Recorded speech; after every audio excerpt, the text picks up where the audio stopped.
Krāpnieki ir sākuši jaunu kampaņu. Daudziem cilvēkiem Latvijā izsūta vienu to pašu īsziņu, ka it kā ir beidzies Smart ID reģistrācijas termiņš, un tas ir jāatjauno apmeklējot smart1d.com. Klasisks triks aizvietot i-burtu ar viennieku. Nekādā gadījumā neapmeklē šo lapu. Interesanti, ka ieeja šajā lapā ļauj autentificēties ar dažādām bankām, Svetbanks, SEB, Citadeli, bet pēdējās 3 bankas, kas ir Latvijas Pasta banka, DNB banka un ABLV banka, nezinām iemeslu dēļ nestrādā.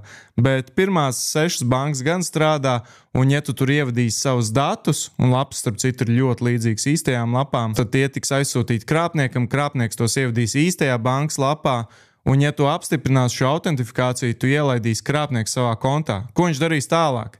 Tālāk viņš sagatavo maksājumu, un pēc tam tev uz telefona atnāk vēl viens Smart ID pieprasījums, nu jau ar PIN 2, un daudz cilvēku, diemžēl, ir ievadījuši šo PIN 2, un viņiem no konta ir aizgājuši dažreiz pat 1000 eiro. Bankas jau ziņo par šo krāpšanu, piemēram, Svetbankā virs kontiem ir paziņojums, ka krāpnieki šobrīd uzdarbojas izliekoties par Smart ID, bet, diemžēl, tu jau neieies īstajā bankā, un tu šo paziņojumu neredzēsi. Obligāti pastāst par šo krāpšanas schēmu saviem radiem un draugiem, lai viņus to neiekrīt, un ieslēdz Radio Star FM nākamā otrdien, 28. oktobrī, kur es 9 no rīta raidījumā Krāpnieku kods stāstīšu par dažādām pikšķerēšanas schēmām un to, kā krāpnieki mēģina tevi apkrāpt.